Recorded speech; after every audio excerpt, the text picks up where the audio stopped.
There's a stabbing. There's chaos everywhere.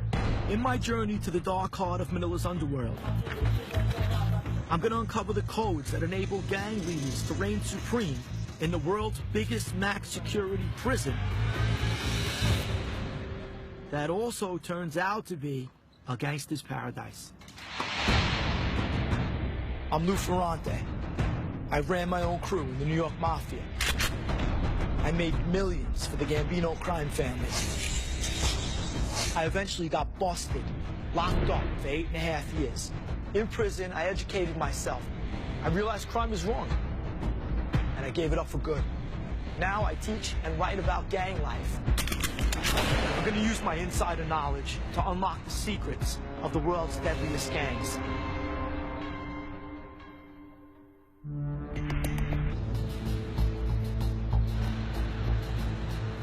Bilibid Maximum Security Prison is the world's largest prison. This joint holds 20,000 hardened criminals, murderers, kidnappers, rapists, and 95... Yung mga boss yun, napipilitan, palu-paluin na lang yung mga miyembro nila. This is a serious meeting. And this guy walks in late.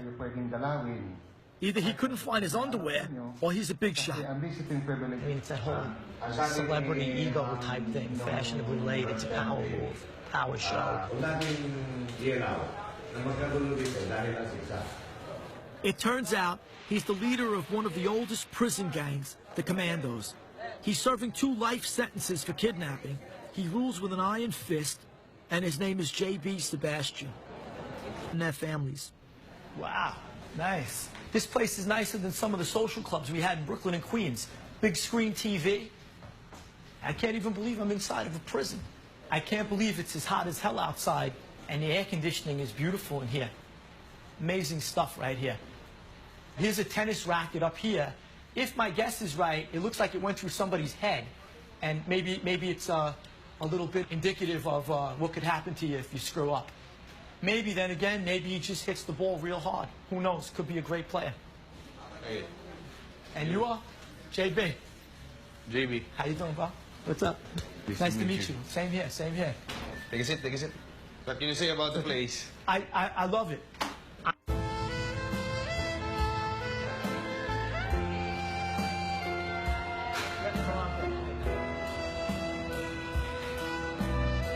I'm back at Bilibid Max Security Prison, where gang boss J.B. Sebastian is charming the ladies.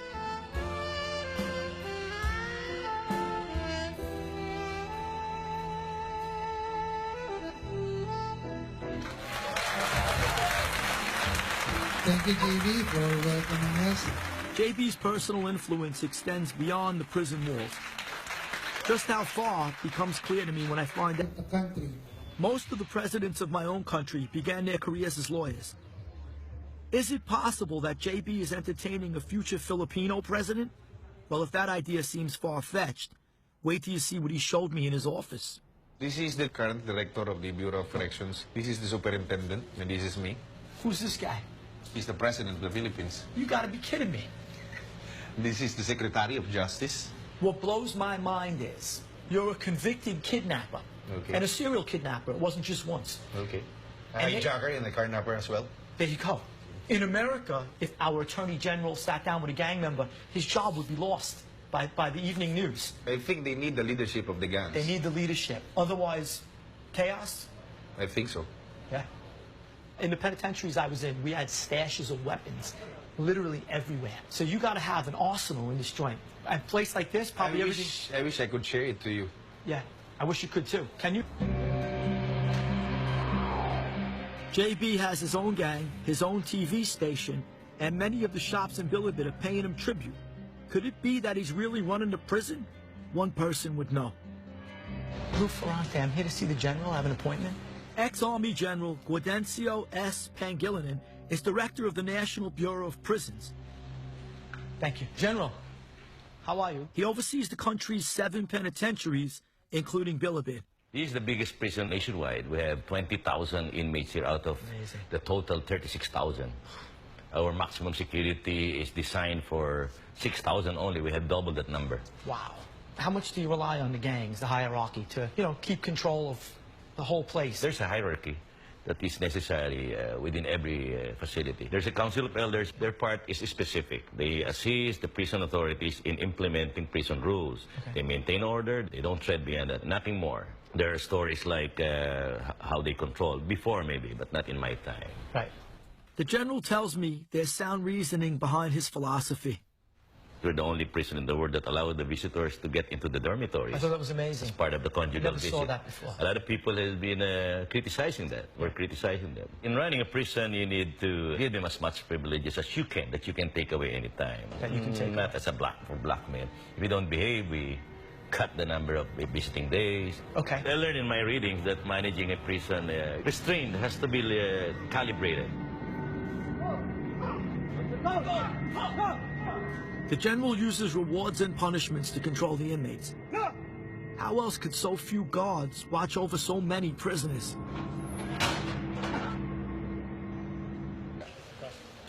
It turns out that the day before I met him, a member of his gang attacked two rivals with a knife. The other gang planned to retaliate. In order to keep the peace, JB ordered retribution against his own man.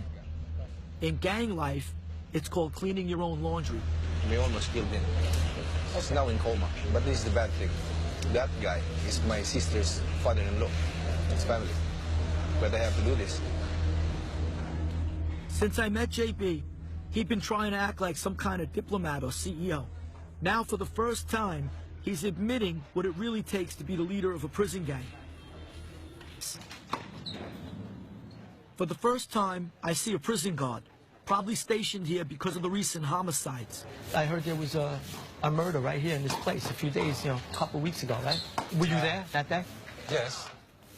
The guard tells me the problem started with a basketball game. When we arrived, we saw the garment of JB sprawling on the floor and with the blood oozing on his body. JB's group, the commando gang, wanted to get even with the other gang. He explains that to stop it from escalating into an all-out gang war, the authorities called JB and the rival gang leader to a sit-down. But nobody else got hurt? Actually, off the record. Off the record. Off the record means only one thing. Someone paid with his life. Off the record. So that was the end of it? And what else happened? I can't tell you anymore. Being calm. They did clean their own shit. A few days after the basketball court murder, the guy who killed a commando gang member was found beaten to death in his own dormitory. Rumor in the yard is that the other gang executed their own man on JB's command. I wonder what the general thinks about gang retribution. You could never have this in my country. You could never have this in my country. When I was new here, I wonder, how come they allow these things? Then I started to see the benefits. Maybe they didn't know it at the time. Just to keep the violence down, they just did it. Right. But right now, it works. I know from experience there has to be a balance. You have to turn your back a little. Otherwise, there's chaos. Obviously, if somebody was killed by another gang, the other gang has to kill someone, one from their side. On your watch, has it happened? On your watch, there was one incident when a week after somebody from the Sedranamok probably did it that way. Some basketball game, mob behavior. Someone started throwing rocks, others will follow. Then you have a full-scale riot, right. A full-scale stampede. So you have to go, after the first murder, you have to go home pretty much and say to yourself, I know something's going to happen, probably the faster the better, and end it, in your mind. If there is no, retribution, the tension mounts every day. I think so. It seems the general knows exactly what happened after the basketball court murder. But if he's